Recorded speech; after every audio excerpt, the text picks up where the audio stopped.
On y va pour les fonctions callback ou les fonctions de rappel en français. Ça va être une fonction qui prend en argument une autre fonction, tout simplement. Donc on y va pour la démonstration. Const arr1 est égal un tableau 1, 2, 3 comme ça.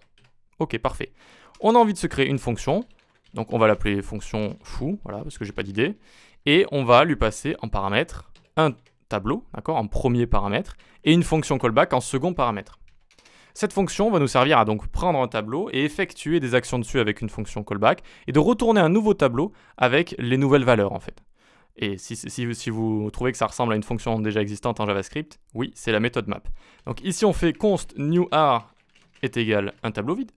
Ensuite il va falloir itérer à travers notre tableau, on va faire for i égale 0, i inférieur à arr.length, i++. Voilà, on a fait une simple boucle for. Et ensuite à l'intérieur, on va faire newArr, donc notre tableau qu'on a créé au-dessus, point .push, on va lui mettre à l'intérieur le résultat de callback. Et avec à chaque fois, ce qu'on va lui passer, on va lui passer quoi comme argument? Arr de i. Arr de i. Arr de i va être égal à chaque fois à callback donc de 1, callback de 2, callback de 3. Mais si ça avait été ABC, ça aurait fait callback de A, callback de B, callback de C. Ok?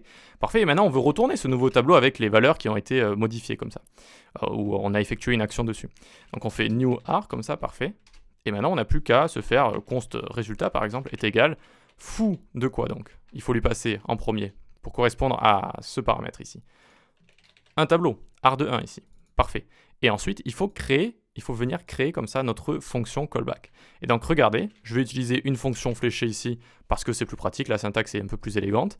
Et donc à chaque fois, je vais lui retourner return val x2. Return val x2 comme ça, hop, hop. Donc qu'est-ce qui s'est passé? Qu'est-ce qui s'est passé? À chaque fois, on appelle callback ici. On appelle callback avec 1, 2, 3. Et là, on vient définir notre fonction, en fait. Là, on l'appelle, là, on la définit. Et à chaque fois, on va retourner val x2. Donc, ça fera 1 x 2, 2 x 2, 3 x 2, comme ça. Donc, si on log les résultats, à votre avis, qu'est-ce qui s'est passé ici? Eh bien, on a un nouveau tableau avec 2, 4, 6. Mais si j'avais fait x3, eh bien, on aurait eu x3 ici. Vous voyez, x4 ou encore x40, on aurait eu, hop, à chaque fois, des résultats comme ça. Et donc là où c'est extrêmement utile ces fonctions de rappel, c'est qu'une fonction classique, elle va juste exécuter ce qu'il y a à l'intérieur, mais elle va avoir qu'une seule fonction du coup cette fonction, d'accord? On va l'utiliser juste pour une seule chose. Alors que là, à chaque fois que j'ai un tableau et que j'ai envie de retourner un nouveau tableau avec un changement qui aurait été effectué sur les valeurs du premier tableau que je prends en argument, je peux utiliser cette fonction qui va elle-même utiliser une fonction de callback comme ça, et du coup elle a plein de possibilités. Si j'ai envie de faire x40, ça fonctionne, mais si j'ai envie de faire x400, ça fonctionne également. Si chaque valeur, j'ai envie de leur mettre -1 également, c'est possible. Si j'ai envie de leur faire une addition, c'est possible. Si je veux même rien retourner du tout et juste faire un log comme ça, si j'ai envie de log à chaque fois les valeurs, hop, ça va me les loguer. Ça va me les loguer et ça va toujours retourner par contre un tableau avec undefined à l'intérieur, c'est normal, mais je peux quand même loguer et ou utiliser des méthodes, d'autres méthodes avec ces valeurs comme ça. Donc en fait, ça permet d'avoir plein de choix possibles et de possibilités avec une fonction comme ça. C'est pour ça qu'on utilise ces fonctions callback et en fait, c'est pour ça qu'on l'utilise absolument partout et je vais vous le montrer. Juste ici, vu qu'on est avec des fonctions fléchées évidemment et qu'on a juste un return, alors quand on faisait ceci, return val x2 par exemple, tac, val x2, et bien vu qu'on a juste un return et qu'on est avec une fonction fléchée, on n'a pas besoin d'écrire comme ça les accolades, on peut l'écrire comme ça, vous voyez que ça va fonctionner exactement pareil, et vu qu'on a un seul argument ici, et bien hop, hop, un seul paramètre, pardon, et bien on va pouvoir l'écrire directement comme ça, voilà, c'est beaucoup plus élégant.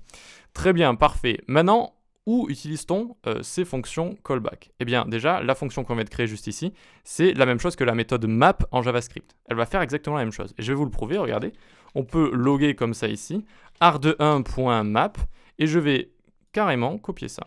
Voilà, je ne vais pas m'embêter, hop, je vais copier ça comme ça, et ça me donne exactement la même chose.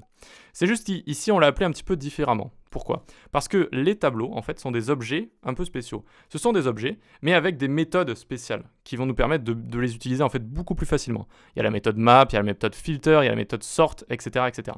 Toutes ces méthodes sont attachées au prototype des tableaux, et donc, si vous voulez, ça va être un objet à partir duquel on va pouvoir utiliser ces méthodes-là, en fait. Et donc, tous les tableaux ont ces méthodes déjà préconçues, map, filter, sort, etc. Donc, dès qu'on a un tableau, eh bien, on n'a plus qu'à faire le tableau point la méthode que je veux, et donc voilà, on peut utiliser ces méthodes-là.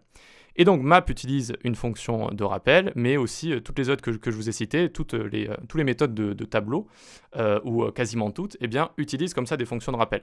Et ça nous permet de faire un petit peu tout ce qu'on veut comme ça. Ensuite, où est-ce qu'on peut avoir des fonctions de rappel? Set timeout. Set timeout, hop là, ça me l'a écrit directement. Au bout de 1 seconde, 1000 millisecondes, j'exécute quoi? J'exécute cette fonction de rappel. Et je log hello timeout. Hello timeout comme ça. Et donc hop, on attend 1 seconde, hello timeout comme ça. Voilà. Et là aussi, en fait, c'est une fonction de rappel, c'est une fonction callback, tout simplement. Donc là aussi, c'est extrêmement pratique. Je peux appeler quelque chose finalement au bout de 4 secondes, 5 secondes, 50 secondes, tout ce que je veux. Et je peux exécuter à chaque fois tout ce que je veux à l'intérieur. Ça va pas être juste une fonction faite pour une seule chose, mais finalement, je peux faire beaucoup de choses avec cette timeout. C'est très pratique. Cette timeout et cet intervalle, par exemple. Et add event listener, à votre avis, est-ce qu'on n'utiliserait pas aussi une fonction callback, par exemple? Si je fais window.addEventListener, dès que je clique sur ma fenêtre, j'envoie quoi ici? Eh ben, j'envoie une fonction de rappel. Et je vais log window, clic comme ça, tac.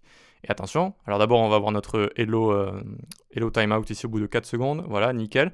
Et ensuite je clique, vous voyez, et ça fonctionne ici. Dès que je déclenche l'événement clic, eh bien j'envoie cette fonction de rappel, voilà. Tout simplement. Donc voilà pourquoi c'est extrêmement utile. Ça permet de donner plein de possibilités à une seule et même fonction en utilisant comme ça une fonction callback, une fonction de rappel. Donc je vous invite à tester un petit peu, à faire une fonction vous-même qui utilise comme ça une fonction callback. Et vous allez voir que c'est très pratique. Mais c'est normal si vous débutez, si vraiment c'est la première fois que vous voyez une fonction callback, vous dites un petit peu, oulala, qu'est-ce que c'est que ce bazar? Mais petit à petit, vous allez voir que ça va rentrer un petit peu plus facilement. Allez, likez, partagez, abonnez-vous, venez sur le Discord. On a mis en place un petit système de défis où on propose des défis comme ça, comme création d'un bouton, création d'une section, résoudre des algorithmes, etc. Ça va bientôt arriver aussi. Et donc, venez participer à ces défis dans la joie et la bonne humeur. On se dit à la prochaine. Ciao.